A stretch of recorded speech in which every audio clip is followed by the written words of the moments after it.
Imagine a world where the word hero isn't whispered with reverence, but spat out like a curse. Where saving humanity means being condemned to an eternal, agonizing death. Today, we're not just looking at a story. We're stepping into a nightmare. We're diving deep into Sentenced to be a Hero, a dark fantasy series that flips the script on everything you thought you knew about saving the world. Forget noble quests and shining armor. This is a universe where the line between salvation and damnation is completely blurred, and sometimes the cure is far worse than the disease. Picture this. Humanity is on the brink, teetering on the edge of extinction. A relentless, creeping blight of terrifying fairies and monstrous demon lords has engulfed the land, pushing civilization back, piece by agonizing piece. Every day is a struggle. Every night a silent prayer that tomorrow won't bring total annihilation.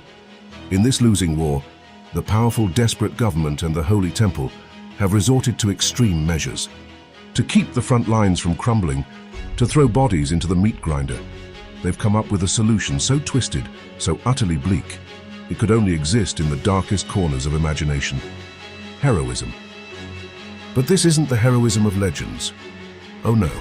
In this broken world, being sentenced to be a hero is not a reward, not a noble calling for the brave and righteous. It is the most severe form of capital punishment, reserved for the absolute worst criminals, the most heinous transgressors. Their ultimate penance for their sins, to fight and die over and over again for a society that despises them. These aren't volunteers. These are conscripts forced into service. Their lives forfeit the moment the sentence is passed. They become little more than expendable weapons, a suicide squad deployed to the most dangerous, hopeless battlefields. They are sent where no one else can or will go. They are the shields thrown before the storm, meant to break the momentum of the demonic hordes, no matter the cost. And the cost, as you're about to find out, is immeasurable. The true horror of their punishment lies not just in facing death, but in being denied its release. If a hero falls in battle, if a demon lord tears them limb from limb, if a fairy's magic reduces them to ash, it's not over. They are forcibly, excruciatingly resurrected. They are dragged back from the void, their shattered bodies pieced together, their minds reset, only to be thrown back into the fray. Again, and again, and again. This isn't a second chance, it's an eternal damnation. Each revival chips away at their very essence, eroding their memories, their emotions, their understanding of who they once were. It's said that with every return from the grave, a piece of their humanity is left behind, like forgotten debris on the shores of oblivion.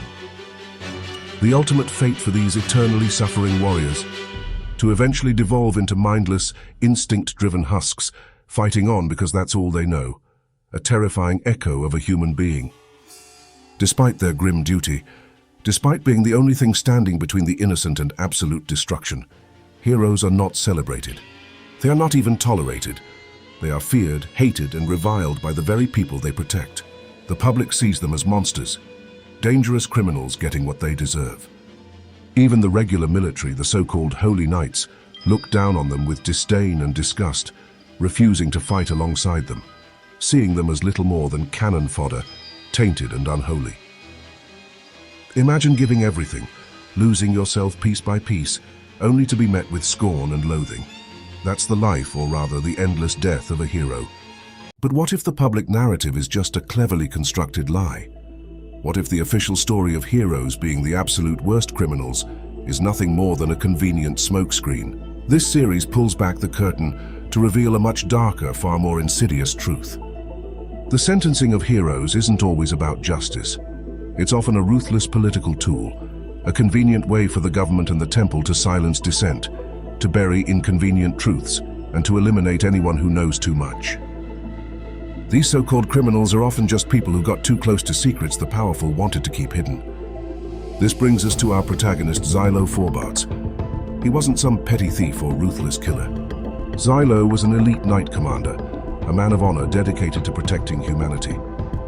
But his past holds a devastating secret, one that earned him the hero's sentence. Xylo was forced to commit an unthinkable act. He had to kill his own contracted goddess. Yes, you heard that right. He had to end the life of the very being he was sworn to protect, the sacred entity that empowered him. Why? Because she had been corrupted by the demonic blight, turning into a twisted mockery of her divine self, a weapon turned against humanity. The temple, horrified by the implications of a goddess's corruption, couldn't let that truth reach the masses. The public believed goddesses were pure, divine, untouchable. The revelation that they could be tainted, transformed into demons, would shatter faith, ignite panic, and expose a fundamental weakness in their very foundations of power. So they did what powerful institutions often do. They framed Xylo. They twisted his act of desperate mercy into a senseless murder, a heinous crime punishable by the ultimate sentence. Sentenced to be a hero, Xylo was condemned to an endless cycle of death and resurrection, all to prevent the world from learning the terrifying truth about their supposed saviors. And what exactly these goddesses that are so crucial yet so fragile? This series peels back another layer of deception, revealing that these goddesses are not divine beings from another realm, not benevolent deities watching over humanity. They are in fact man-made superweapons, relics from a lost technologically advanced era. Ancient machines, biological constructs designed for war, mistaken for gods by a desperate, technologically regressed society. These living weapons aren't self-sufficient. They have their own peculiar, almost tragic requirements. To function, to unleash their immense power, they need a blood pact with a human knight. It's a symbiotic relationship, but one that comes with a fatal flaw. Goddesses are biologically programmed to crave human praise, to yearn for affirmation above all else. This isn't a moral failing, it's a fundamental aspect of their design. This insatiable hunger for approval often drives them to reckless, self-destructive acts. They will take absurd risks, throw themselves into impossible dangers, all for the fleeting satisfaction of being told they did a good job, that they are loved. It's a dark mirror to humanity's own need for recognition, twisted into a design flaw that makes them vulnerable to corruption and manipulation. Xylo Forbots, the murderer of a goddess, now leads Penal Hero Unit 9004. This isn't your typical heroic squad. It's a collection of the damned, a unit comprised of specialized criminals, each with their own dark, hushed past, their own reasons for being condemned to an eternity of battle. They are a mosaic of tragic figures, each reflecting the grim realities of this world. First, there's Teorita, a powerful sword goddess. In a cruel twist of fate, she chooses Xylo as her new knight, despite his deep-seated reluctance to bond with another goddess after the trauma of his past. He knows the dangers, the potential for heartbreak and betrayal, but in this world, choice is a luxury few can afford. Teorita represents the potential for hope, but also the constant threat of history repeating itself. Then we have Dota, a master thief whose crime sounds almost comical until you understand the underlying injustice. He allegedly stole a dragon. But the truth, rarely believed by those in power, is that he was simply following the orders of a corrupt prince, used as a scapegoat when the scheme went sideways. Dota's story is a sharp jab at the arbitrary nature of justice and the convenience of framing the innocent. Next is Norgal, a former sage who commands ancient knowledge and imbues weapons with powerful runes. Norgal acts like a king, carrying himself with an almost regal air, treating the brutal war not as a punishment, but as his personal duty to protect his subjects.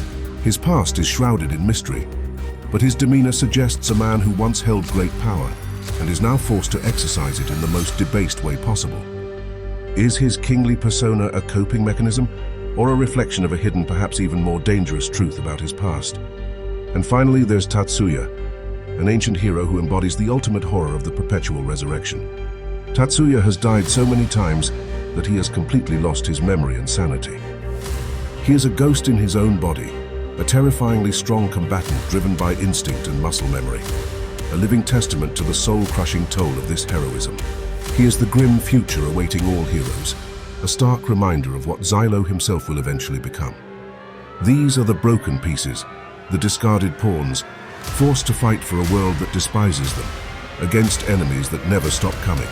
Their stories are a testament to the brutal, unforgiving nature of Sentenced to be a Hero, a series that constantly challenges our perception of good and evil, justice and tyranny. This series isn't just a fantasy. It's a scathing commentary on power, corruption, and the true cost of survival. It explores what happens when humanity's darkest impulses are used to fight its most terrifying threats, and how easily heroes can become monsters, both on the battlefield and in the halls of power. It's intense, it's intriguing, and it will leave you questioning everything.